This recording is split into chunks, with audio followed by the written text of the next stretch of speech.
Assalamualaikum warahmatullahi wabarakatuh.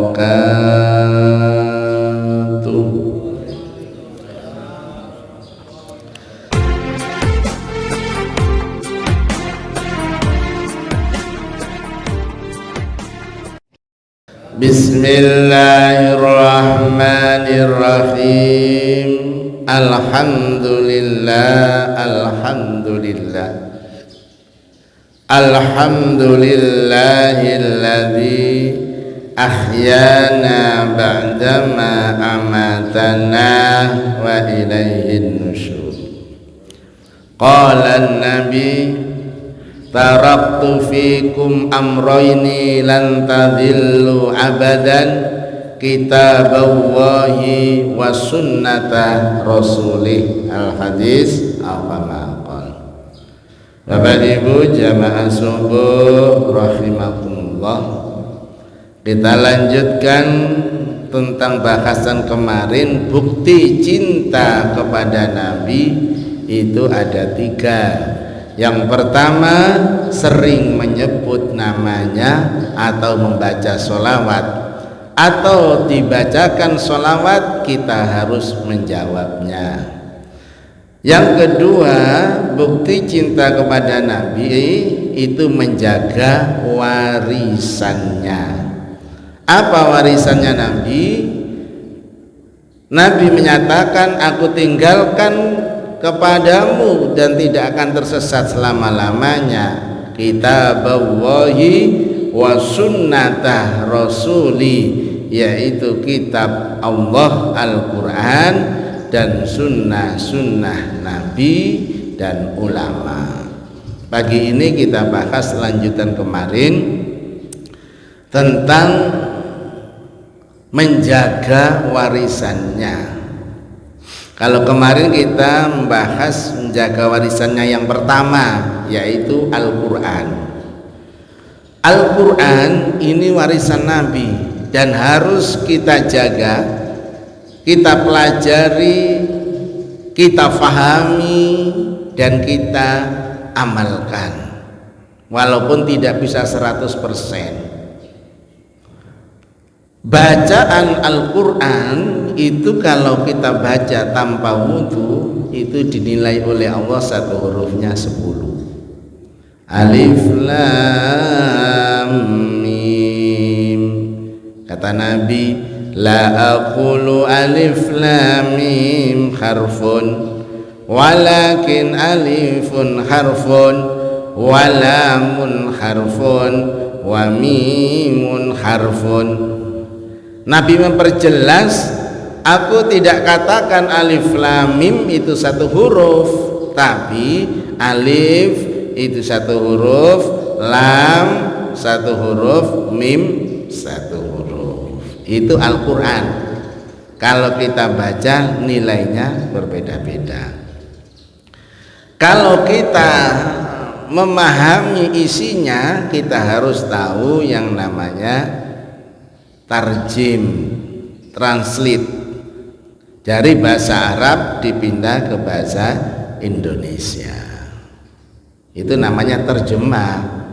Setelah kita tahu terjemah, kita tingkatkan namanya tafsir, pendapat-pendapat para sahabat dan ulama dari ayat yang masih umum. Itu dijelaskan. Contoh, aqimus sholat wa atuz zakah. Perintahnya dirikan sholat dan keluarkan zakat. Itu terjemah aslinya gitu, dirikan sholat dan keluarkan zakat. Kita bingung gimana cara mendirikan sholat, bagaimana cara mengeluarkan zakat, dijelaskan oleh Nabi. Itu namanya tafsir. Jadi tafsir itu ada tafsir ayat bil ayat, ada tafsir ayat bil hadis, ada tafsir ayat bil ijma', ada tafsir ayat bil qiyas, ditafsiri. Nah, itu kita ingin memahami dari terjemah, ningkat lagi tafsir. Dari tafsir itu kita tingkatkan lagi takwil. Takwil. Jadi takwil itu sudah di atas tafsir. Contoh, yadullahi fawqa aydihim, tangan Allah itu di atas tangan hambanya. Tidak boleh diartikan tangan Allah fisik. Tidak boleh kita tangan Allah berarti Allah punya tangan, namanya makhluk, menyamai makhluk. Maka takwilnya adalah kekuasaan Allah. Nah ini, kalau kita nggak ngerti, hanya belajar imam YouTube ya bahaya, apalagi imam Google. Nah ini rusak semuanya, generasi berikutnya kalau nggak ngerti ngaji langsung sorokan itu langsung diartikan Allah punya tangan. Nanti jadi aliran-aliran yang mengatakan Allah itu sama dengan makhluk. Nah ini takwil. Nanti ditingkatkan lagi, Al-Quran itu selain bisa dijadikan petunjuk dalam kehidupan, Al-Quran bisa dijadikan obat. Al-Quran itu bisa dijadikan penawar. Nah itu belajar kepada ahlinya, sebagaimana firman Allah, wa nunazzilu minal qur'ani ma huwa shifaa'un wa rahmatul lil mu'minin. Maka ayat Al-Quran dijadikan penawar dan obat. Nah, ini yang dipelopori oleh Ibnu Sina, bapak kedokteran dunia.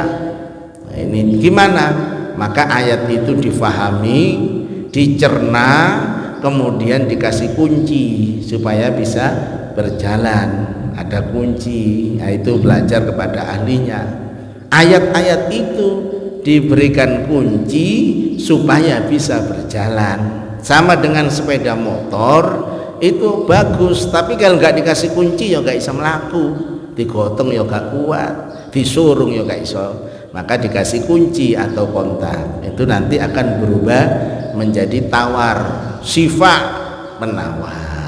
Nah ini setelah kita sudah memahami, berusaha untuk melakukannya. Nah, makanya Aisyah ditanya, wahai Aisyah, apa akhlaknya Rasulullah? Aisyah menjawab, kana khuluquhul Quran. Akhlaknya Rasulullah adalah seluruh di dalam Al-Quran. Al-Quran berjalan. Nah ini sudah mulai pengamalan. Itulah Bapak Ibu cara untuk mewarisi kitab Allah, bukan sekedar baca. Kalau baca tok ya rugi, nggak bisa berjalan. Kita tingkatkan dengan beberapa ilmu kajian langsung kepada ahlinya. Insya Allah besok kita lanjutkan tentang hadis. Warisan yang kedua yaitu hadis, warisan ketiga ulama. Kita akan bahas di pertemuan akan datang. Demikian Bapak Ibu kajian pagi ini. Mari kita kaji kita dengan doa kafaratul majlis. Subhanakallahumma wa bihamdika asyhadu an la ilaha illa anta astaghfiruka wa atubu ilaik. Alhamdulillahi rabbil alamin. Alhamdulillahi rabbil alamin. Alhamdulillahi rabbil alamin. Assalamualaikum warahmatullahi